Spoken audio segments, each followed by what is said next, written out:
بسم اللہ الرحمن الرحیم۔ السلام علیکم۔ روزانہ واقعات سننے کے لیے اس چینل کو سبسکرائب کریں۔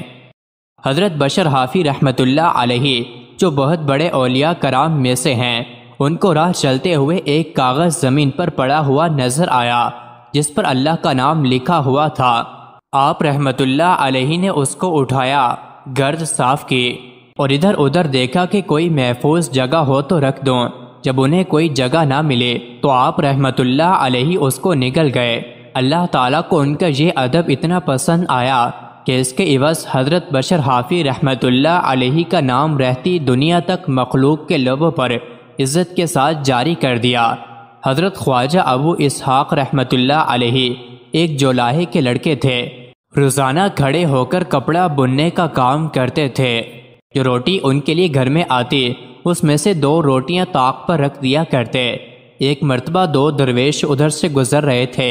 یہ ان کے لیے روٹی لے کر دوڑے اور یہ دونوں روٹیاں ان دونوں کے ہاتھ میں تھما دی اور ادب سے ان کے سامنے کھڑے ہو گئے اور سر جھکا کر کہا، کھانا حاضر ہے۔ ان درویشوں کو یہ ادب اتنا پسند آیا کہ اس میں سے ایک نے کہا، یہ لڑکا بہت با ادب ہے، ایسے لوگوں کو یوں ضائع نہیں ہونا چاہیے، میں اللہ سے اس کے لیے دینداری مانگتا ہوں۔ دوسرے نے کہا، تو پھر میں اس کے لیے دنیا کی نعمتوں کی بھی دعا کرتا ہوں۔ چنانچہ خواجہ ابو اسحاق رحمۃ اللہ علیہ کو جو شہرت اور باطنی نعمتیں ملیں وہ اسی ادب سے ملیں جو انہوں نے درویشوں کے سامنے اختیار کیا تھا۔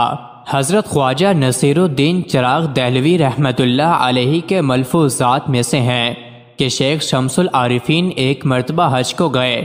حج ادا کرنے کے بعد مدینہ منورہ کا ارادہ ہوا، لیکن پھر خیال آیا کہ زیارت نبی کریم صلی اللہ علیہ وآلہ وسلم حج کے طفیل کرنا تو بے ادبی ہے۔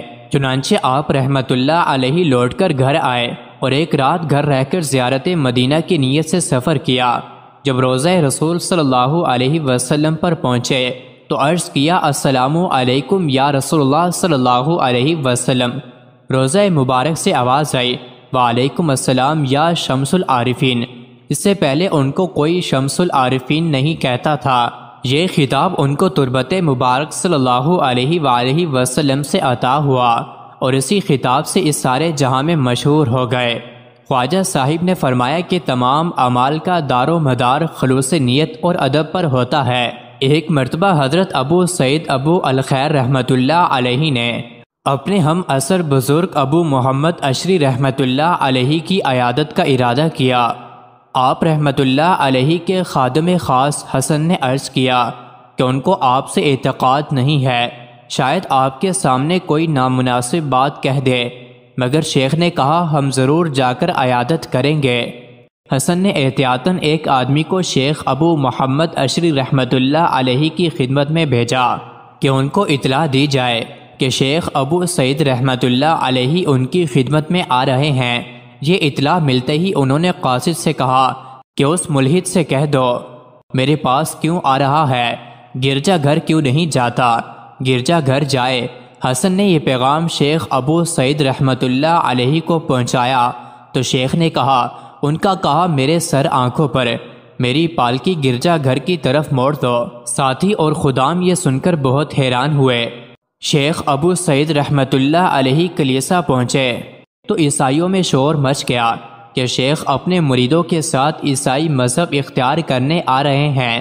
شیخ گرجا گھر میں داخل ہوئے اور عیسیٰ علیہ السلام کے مجسمے کی طرف جا کر کھڑے ہوئے اور زور سے اس آیت قرآن کی تلاوت فرمائی، کیا تم نے لوگوں سے کہا ہے کہ معبود حقیقی کو چھوڑ کر مجھے اور میری ماں کو خدا بناؤ؟ اگر تم نے ایسا نہیں کیا تو خدا کو ابھی سجدہ کرو۔ جیسے ہی آپ رحمۃ اللہ علیہ نے یہ بات کہی، دیواروں پر لگے ہوئے اور زمین پر رکھے ہوئے سارے مجسمے زمین بوس ہو کر سجدے میں گر گئے۔ شیخ ابو سعید رحمۃ اللہ علیہ کی یہ کرامت دیکھ کر راہبوں میں سے 7 بڑے راہب اور ان کے ساتھ سینکڑوں عیسائیوں نے مذہب اسلام قبول کر لیا اور شیخ سے بیعت کی۔ حضرت ابو سعید رحمۃ اللہ علیہ نے اپنے ساتھیوں سے مخاطب ہو کر کہا، تم نے دیکھا کہ ہم نے اس بزرگ کے کہنے کا ادب کیا تو کیسی خیر و برکت ہوئی۔ جب یہ خبر ابو محمد اشری رحمۃ اللہ علیہ کو پہنچی تو وہ پھر خود حاضر ہوئے اور شیخ کی تکریم کی۔ مزید ایسے ہی ویڈیوز کے لیے چینل کو ضرور سبسکرائب کریں۔